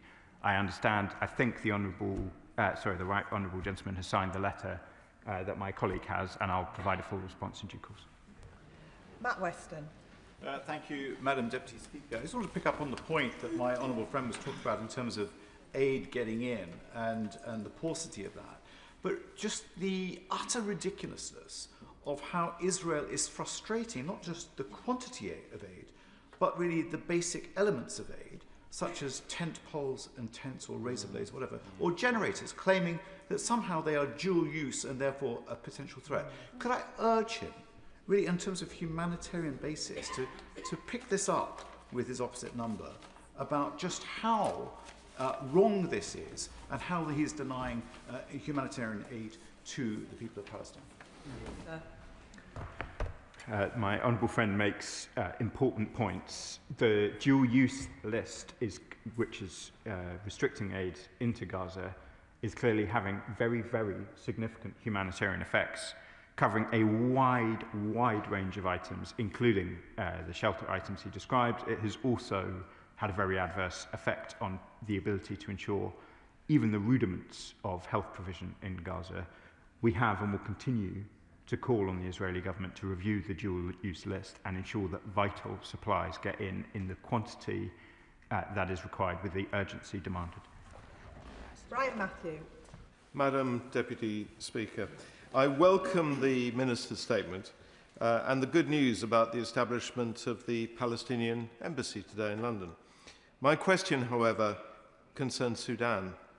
As a member of the International Development Committee, the latest assessment we have on the number of killings in Al-Fasher is now 75,000 people. The horror that those poor people are living and dying through every day demands action before the city of El Obeid suffers the same fate or worse. With millions of people at risk of starvation through this war, what discussions are being had with the UAE to stop the flow of weapons and with the African Union to see an expeditionary peace force put together to save Sudan? Thank you. The Honourable Gentleman is right to highlight the situation in Sudan. It is the worst humanitarian crisis of our time, despite the many other pressures that I described in other parts of the world. We are doing all we can politically and diplomatically to end the fighting. It remains a priority for the Foreign Secretary and the Minister for Africa, and we're working alongside the US-led Quad, including in engagements with our colleagues in Saudi Arabia, the Emirates, and all those with an ability to influence. Andy Slaughter. Thank you very much, Madam Deputy Speaker. This morning I had the honour to attend the official opening of the Palestinian embassy in my constituency by His Excellency Ambassador Hussein Zomlot, and also by 14-year-old Abida, evacuated to the UK for medical treatment after losing 2 of his limbs in Israeli bombings. Can I thank the Minister for his work in achieving recognition, which his predecessors failed to do in the past 80 years, and also for supporting the medical evacuations. But can I press him on this point about action against settlements? When the Israeli government has a declared policy of using settlements to prevent that very Palestinian state that we have just recognised, what practical steps or what reason can he give for not taking action to stop investment in settlements and to stop trade with settlements? I thank my honourable friend for his kind opening remarks. It's easy with so much going on to lose sight of the individual cases in these conflicts, and meeting some of the children that we have medically evacuated is a truly humbling reminder both of the horror of war, the horror of what is happening in Gaza, but also the power of the UK to really make a difference to people's lives. So I'm grateful to him for bringing it to the House's attention. We are not only committed to a Palestinian state, we have recognised one. We have set out clearly where that Palestinian state is, and that clearly has implications under international law. Points we have made both in relation to the most recent set of settlements announced by the Israeli government, and indeed some of the other very significant settlements, including the E1 settlement that have been announced. There are also steps that we are taking in relation to the correspondent banking questions, which are also vital. I can assure my honourable friend and indeed the House that we will continue to work on these issues through the new year. Ellie Chowns. Thank you, Madam Deputy Speaker. I thank the Minister for his statement. He rightly condemns the outrageous blocking of delivery of humanitarian aid that's desperately needed in Gaza. His statement did not mention the West Bank, but as colleagues have highlighted, another development over the Christmas period was the decision of the Israeli Security Council to permit establishment of 19 new settlements. Now, the Minister rightly condemned this, but repeated condemnation, which is repeatedly ignored by an Israeli government that repeatedly breaks international law, is simply not enough. So will the Minister finally take the very straightforward, concrete step that is open to him of banning all trade with illegal settlements? They are illegal, their proceeds are proceeds of crime. Why will he not take that step? Madam Deputy Speaker, I'd remind the House that I've announced 3 waves of sanctions in relation to settlements in the West Bank. I've announced sanctions on both Mr. Smotrich and Mr. Ben-Gvir, the 2 politicians in Israel, in the Israeli government, that colleagues from across the House have most often referred to in their understandable concern about the expansion of settlements. I will respond to the letter in relation to goods. There is, as I said to the honourable gentleman from the Conservative benches, there are very different arrangements in place for trade with those settlements in the occupied Palestinian territory. Thank you very much, Madam Deputy Speaker. The number of illegal settlements approved by the Netanyahu government in the occupied West Bank has shamefully reached the highest level since 2017. Alongside this, as the wholly inadequate level of humanitarian aid reaching desperate Palestinians in Gaza, the Israeli government has cruelly withdrawn the accreditation of a further 37 NGOs and has also cruelly blacklisted some essential items. Does the Minister agree that this continued intolerable suffering must stop? And what is the UK government doing to increase aid and ensure that NGOs can operate freely to distribute aid to the vulnerable and the dying? My honourable friend has pushed these points with force, and I know that he will continue to do so in this House. As I've set out our position on deregistration, I've set out our position too about the importance of removing restrictions and ensuring that the aid we and so many others are providing, including, I'm sure, some of his constituents in Slough via the DEC appeal, gets to the people who need it in Gaza, and we'll continue to work on that. Shaukat Adam. Thank you, Madam Deputy Speaker. More than 500 aid workers have been killed by Israel in Gaza since October 2023.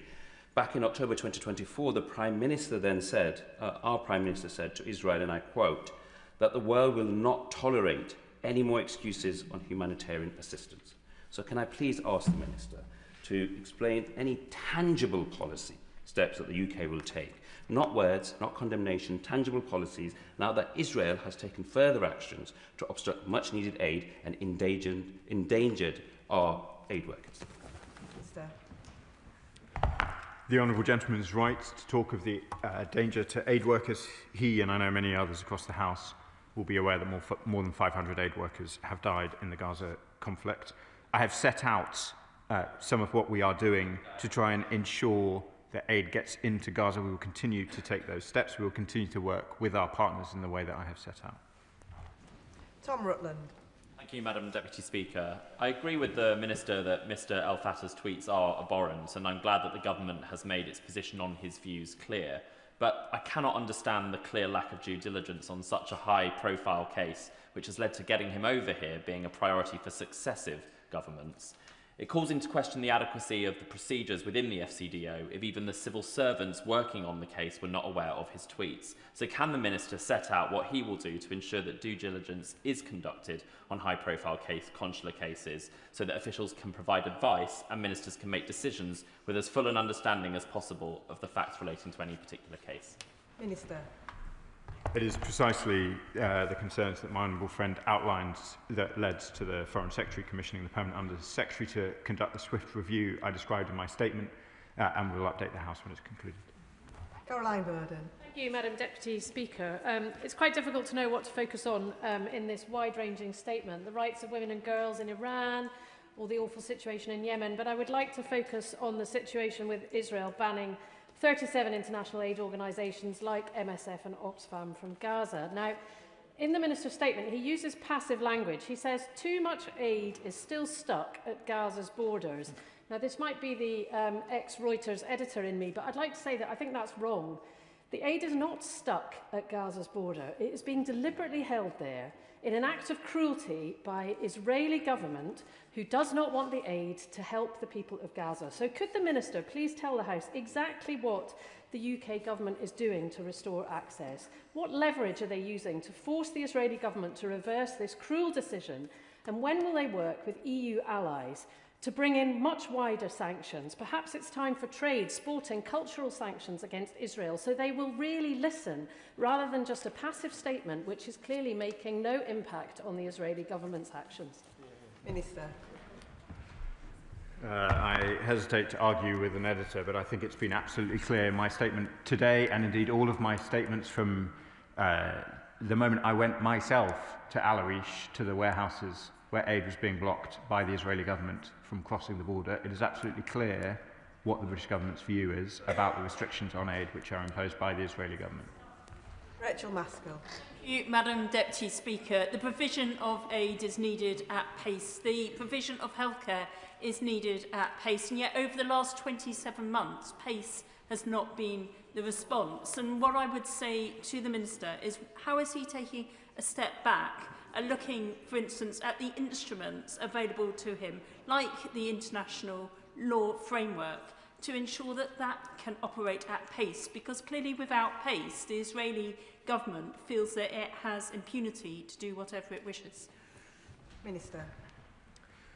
Madam Deputy Speaker, as I alluded to in my last answer, we have wanted more aid into Gaza since almost the first day we were the government. I have travelled extensively to the region and seen the restrictions on aid. I have called repeatedly for the Israelis to allow that aid in. We will continue to work to try and see that aid getting in at the pace and the scale that is required. We are doing a range of things. We are part of the CMCC, which the Shadow Foreign Secretary visited and I believe met our UK embeds within the CMCC. We have worked with the Jordanians on airdrops. We have gone to Al Arish ourselves to make these points. The Foreign Secretary went to Jordan in November. I would not wish her or anybody else in the chamber or watching at home to draw any other conclusion than the British government is committed to getting aid in as quickly as possible. Mike Martin. Thank you, Madam Deputy Speaker. I'd like to pick up this theme mentioned across the House around increased settlements and trade. And along with the concerns expressed from across the House, I have a particular concern that currently there are Israeli settlements that are trading with the UK but passing their goods off as coming from Israel. And as the Minister said himself, there's more favourable trading arrangements if you do trade with Israel vis-à-vis trading with the settlements. So will the British government commit to publishing segregated trade statistics by category of good and by origin of good vis-à-vis Green Line Israel versus the settlements?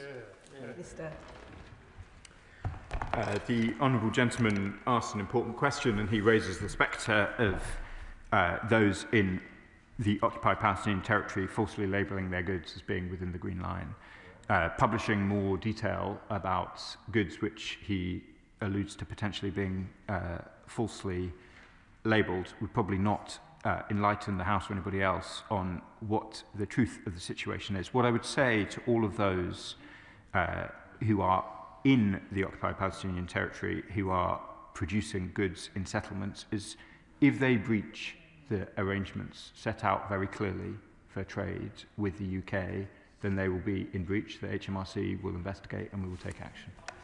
Paula Barker. Thank you, Madam Deputy Speaker. As the Minister alluded to from the dispatch box, British taxpayers have witnessed atrocities committed by Israeli authorities in Gaza, then acted to donate to NGOs that are ordinarily able to deliver much-needed humanitarian aid to Gaza. However, Israeli authorities continue to impede full humanitarian access, leaving aid paid for by the British public out of the reach of those who urgently need it. Can the Minister explain to the British public how the UK plans to urgently solve this ongoing issue and ensure an end to the obstruction of British charities? Minister. Thank my honourable friend for the question. As I set out in the statement, it is very clear in the 20-point plan what the provisions around aid need to be, and they include the unimpeded operation of the UN and humanitarian agencies. That is what we need to see, and we are talking to all of our partners, as well as raising these points directly with Israel to ensure that, as she says, the aid provided from the UK and many other places gets into Gaza in the way that it needs to. Adnan Hussain. Thank you, Madam Deputy Speaker. As Israel continues its brutal treatment of Palestinians in Gaza, aid remains blocked, even as people face flooding, severe weather and freezing conditions that have already claimed the lives of infants. I asked the Minister why the government is not demanding full, unrestricted access for international aid workers, UN agencies and medical teams, and I ask why is foreign media still barred from Gaza? What is the UK doing to ensure independent, international journalists can report freely so the world can see the true scale of the devastation and the horrific crimes being committed? Madam Deputy Speaker, I've set out already why we want international NGOs in Gaza, why it's so vital that aid can get in an unimpeded way. It is also vital that international journalists and indeed journalists of all kinds are able to report freely. Alex Serble. Thank you, Madam Deputy Speaker. I know the Minister is aware of the case of Marwan Barghouti. Marwan Barghouti's case was reported by the Interparliamentary Union to have been in violation both of the Oslo Accords and the Geneva Convention, having been abducted by Israel from the West Bank and put on trial in Israel. He will have seen the reporting today that Sanctioned Minister Ben Gvir said that Barghouti should be executed, an unconscionable statement by a sanctioned Israeli minister. Can I ask the Minister whether the government has assessed the compatibility of Mr Barghouti's trial and detention with international humanitarian and human rights law, and whether this informed any representations made the Israeli authorities beyond calling for ICRC access? Minister. Well, let me be clear, the British government opposes the use of the death penalty in all cases, everywhere, as a principled position. The treatment of detainees in Israel has been a question that we have also raised recently, and I'm happy to revert to him on the more detailed question he asks about Mr Barghouti. Chris Coughlin. Deputy Speaker, I was extremely proud to serve on the anti-Daesh campaign in the Foreign Office and the Army. I think it's important to recognise that that campaign is both just and I believe represents the UK actually learning the lessons from Afghanistan and Iraq in what has been a largely successful intervention. And I strongly welcome the new government in Syria, but it is of course concerning that there has been an increase in ISIS activity in the last year. But perhaps the most intractable issue with ISIS, in my experience, is the 27,000 ISIS members and their families in prisoner camps in Syria, including many children who are being radicalised. Can the Minister assure me that both the government and the global coalition is monitoring this risk and taking what practical measures it can to prevent the next generation of ISIS emerging? Minister. I thank the gallant member for his service both in the Foreign Office and in the British military, and I can confirm that the camps in North East Syria remain a high priority for the British government. Dr Scott Arthur. Thank you, Madam Deputy Speaker, and I do thank the Minister for his statement and also for being so quick to condemn Netanyahu when yet again tried to blockade into Gaza, and also for condemning those new settlements which hopefully won't actually go forward. But I do want to talk about Iran. Before Christmas time, I visited a few schools in Edinburgh South West, Boroughmuir, Balerno, Curry, Tynecastle, and there I met young people who were really keen to vote. We've got a Scottish Parliament election this year. But I contrast that with what I see on social media, young people in Iran, around the same age, out in the street, risking everything to vote, particularly women, given the no pressures in this country. So will he join me in applauding these young people in Iran, particularly women, for all they're doing? And when he meets his counterpart, will he remind them that these people have the right to protest and the right to determine their country's future? Minister. I thank him for the question. We do remind the Iranian authorities of the right to protest. It is vital that that right is able to be conducted both with access to communications, which have come under pressure in Iran in recent days, and indeed without the threat of violence. Ayub Khan. Thank you, Madam Deputy Speaker. Deep down, we all know that there is no real ceasefire. How can it be a ceasefire when more than 500 civilians, Palestinians, have been murdered? Approximately 100 of them children. We all celebrated the New Year with family and friends with fireworks when IDF soldiers celebrated New Year's by firing unlimited bullets and to Gaza blindly. The level of depravity is unspeakable. And now we know that 37 reputable organisations are being prevented from providing humanitarian aid. There is one suggestion. We know that 9 countries, along with the UK, expressed their concern. Can I ask the Minister, what stops the Minister, this government, from joining with those 9 countries and making a visit to the ICC and raising this matter so we get a ruling and then enforce it, if necessarily, with military? The Honourable Gentleman will be familiar with the deliberations of the ICC already in relation to this conflict.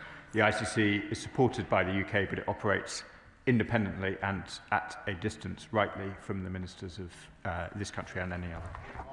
Kim Johnson. Thank you, Madam Deputy Speaker. And I'd like to thank my honourable friend for his statement and his continued work in the region. But, Madam Deputy Speaker, the IDF continue to deliberately target children in Gaza.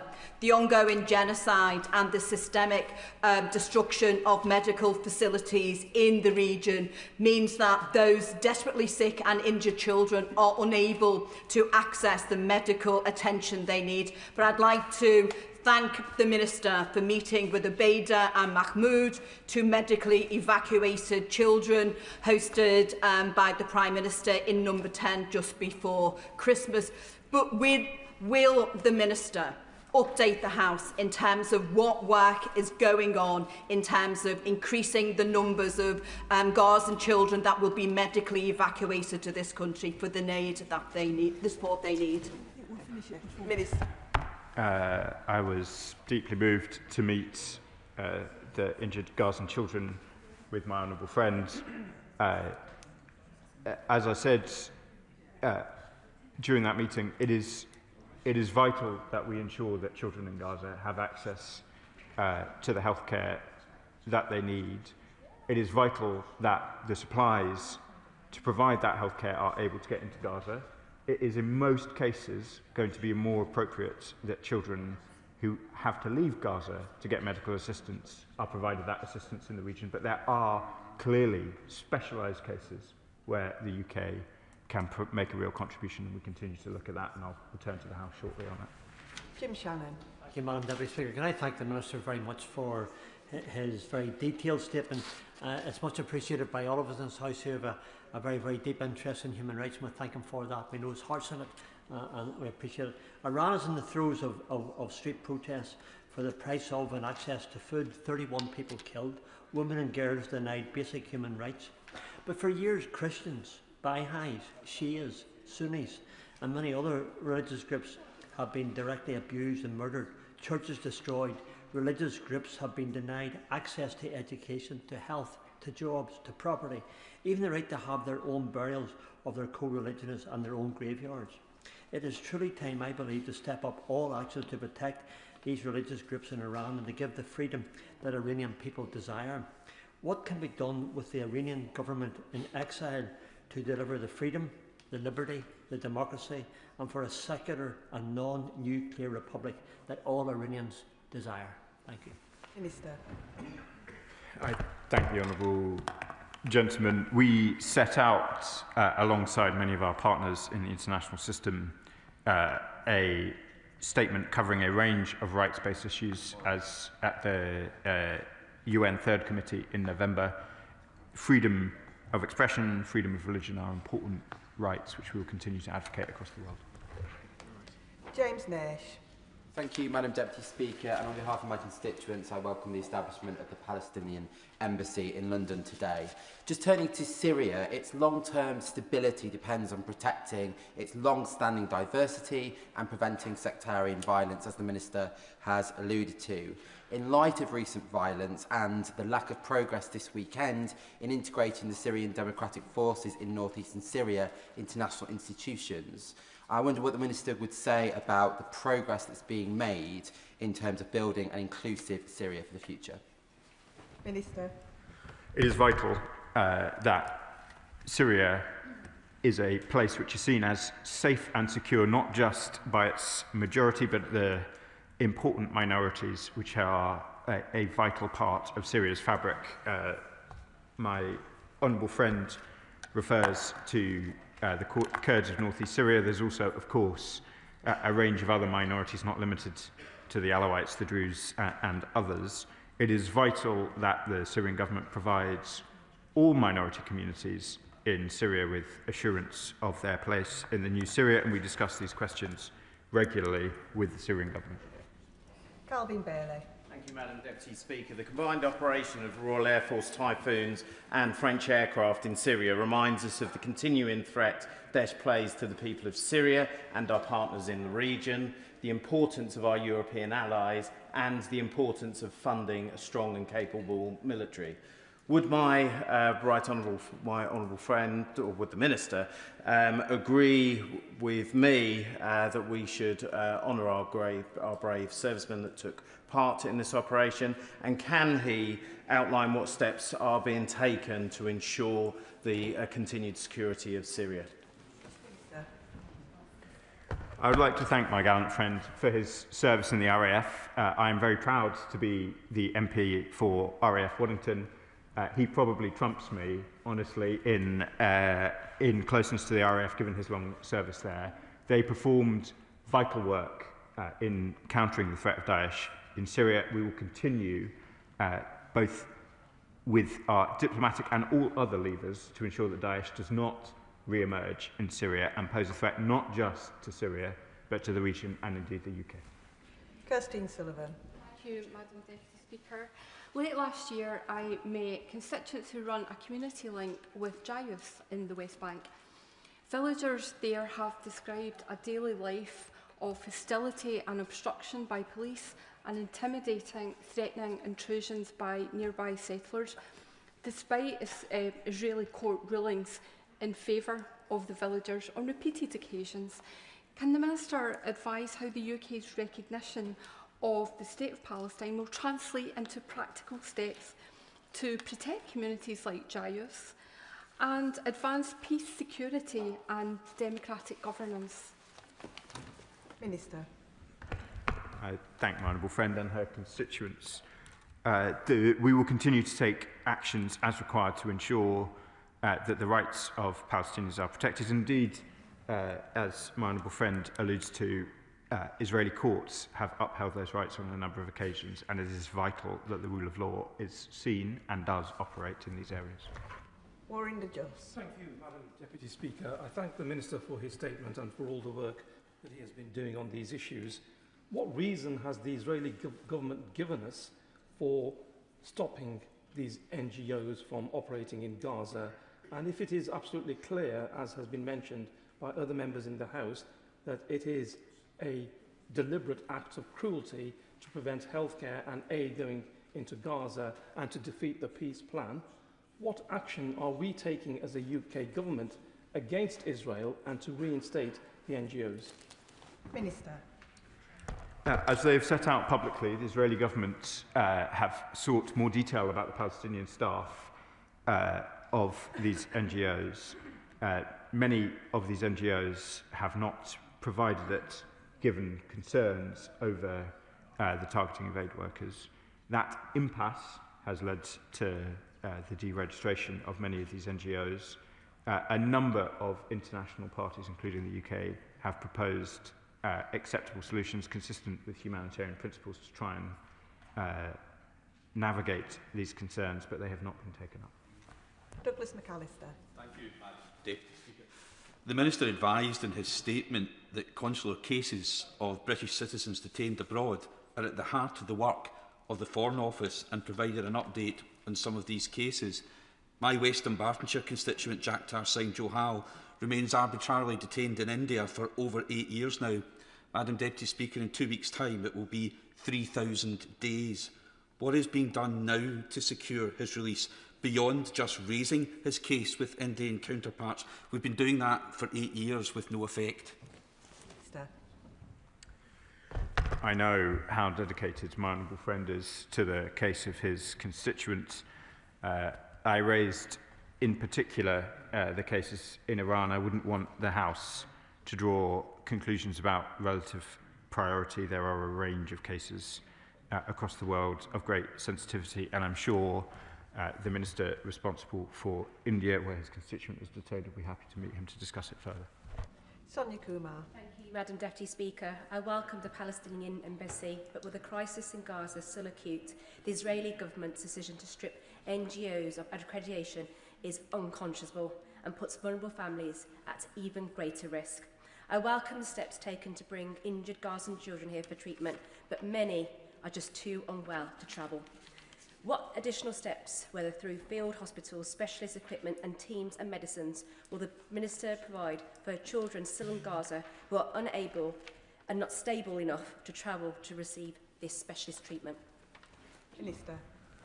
I thank my honourable friend for the question. I need to be clear that there is that the contribution that the UK has made in the provision of aid to children is always going to be a tiny drop in the ocean of overall need.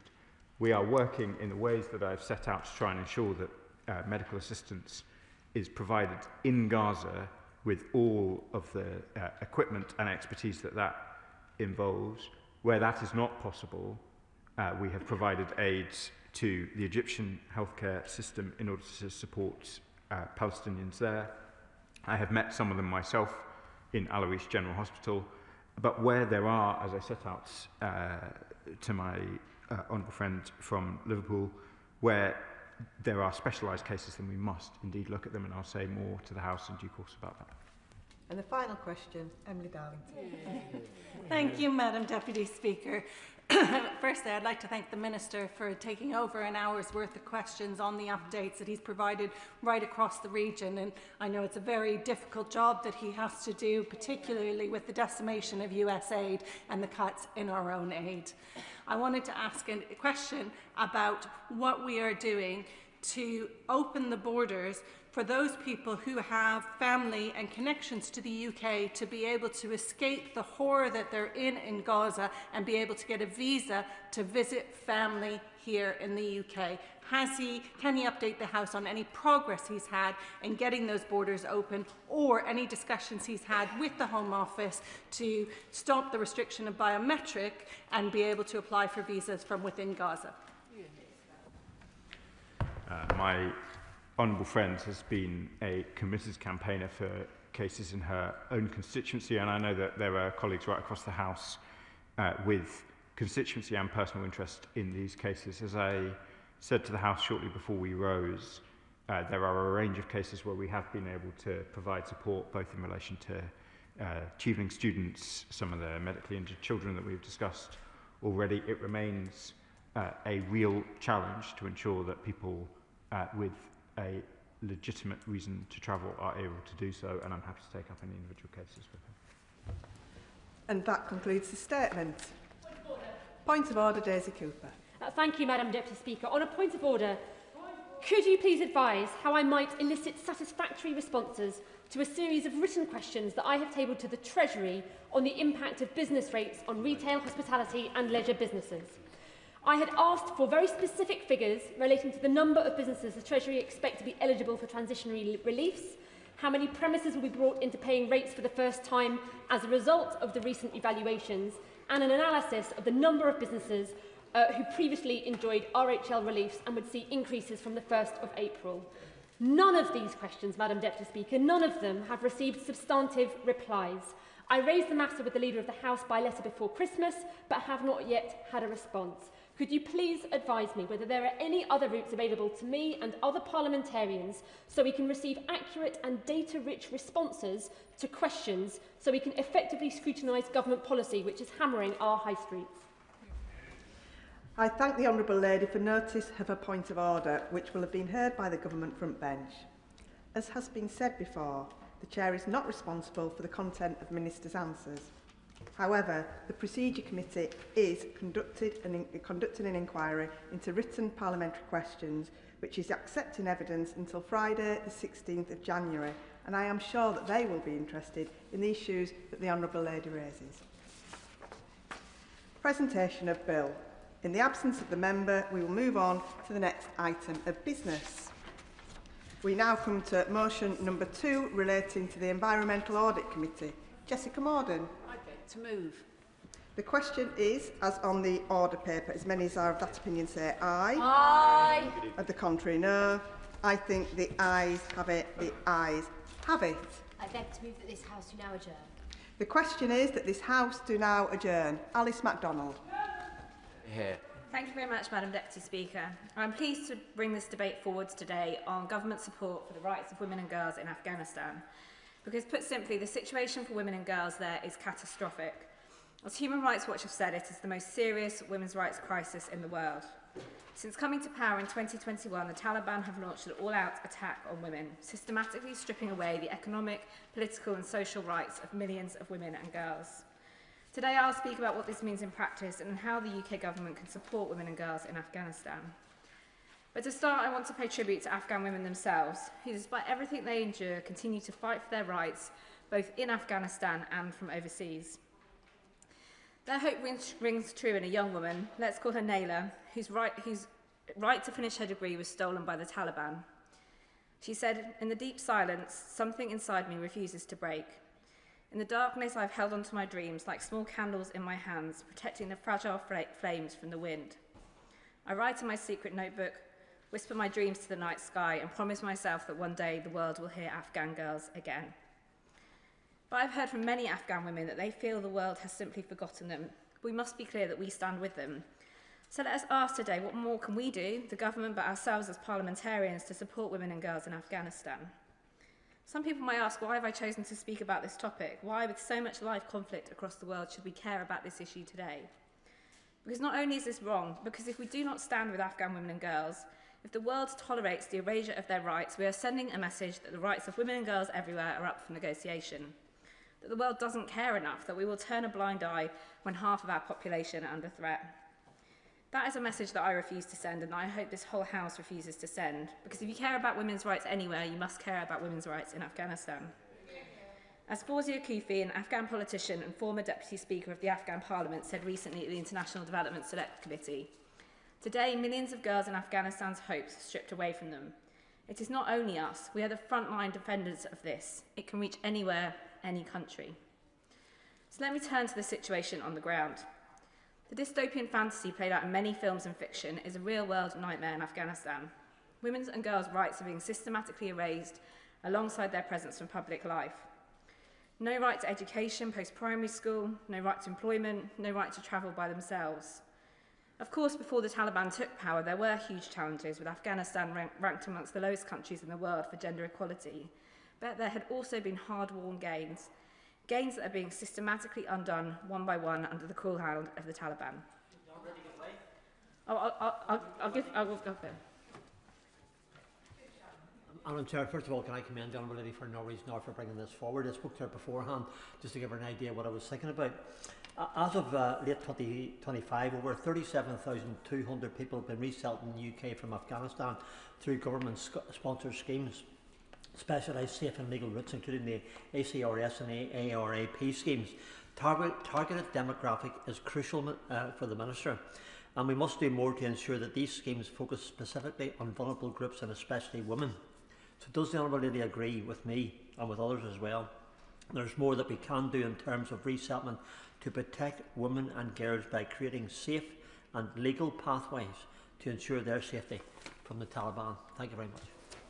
Thank the Honourable Member for that important point, and he is right. Resettlement routes, and the government has set out new proposals in immigration which has a focus on safe routes, and it is important that we do stand with female human rights defenders from Afghanistan. Many of them came over here before. It wasn't easy for them. Many people worked incredibly hard here to make that the case, and I hope that we can have safer passages that are much clearer in how people can access them. I'll give way to my Grateful to Honourable Member for giving way. She and I are members and officers of the All-Party Parliamentary Group for Afghan Women and Girls. And on the point of education and access to healthcare for women, we hosted a meeting last year with Dr Faroz, a former Minister for Health in Afghanistan, and he spoke very movingly about the case for medical care for Afghan women. But one of his key asks was more support in Afghanistan for women to be trained as midwives to improve maternal outcomes. I'm anticipating potentially some of the Minister's responses here. I know how challenging it is, but does she agree with me that this is something that we should be able to take away to discuss from a bilateral perspective? Alice MacDonald. I thank the Honourable Member for her contribution and everything that she's done as chair of the APPG, but also for a long time advocating for Afghan women and girls. I totally agree, and I'll come on to healthcare a bit later in my speech. But just to return to education, Afghanistan is the only country in the world that bans girls from attending school beyond the primary level, depriving 1.5 million girls of secondary education. Girls stripped of their right to learn and their hopes and dreams for the future. Secondly, employment. The Taliban have incrementally removed women from professional roles. Instead, they are confined to their home. Over the last 3 months, we've heard that the Afghan Ministry of Defence and the Afghan Army have reportedly prevented women employees from entering the UN compound and its premises across the country, forcing them to work from home, further isolating women and impacting on the effective delivery of aid. My honourable friend, sorry, first day back. I thank my honourable friend for giving way. Milton Keynes is proud to host 4 hotels full of Afghan evacuees. I had the pleasure of meeting many women who had completed their education, had become professionals, had finished university, had become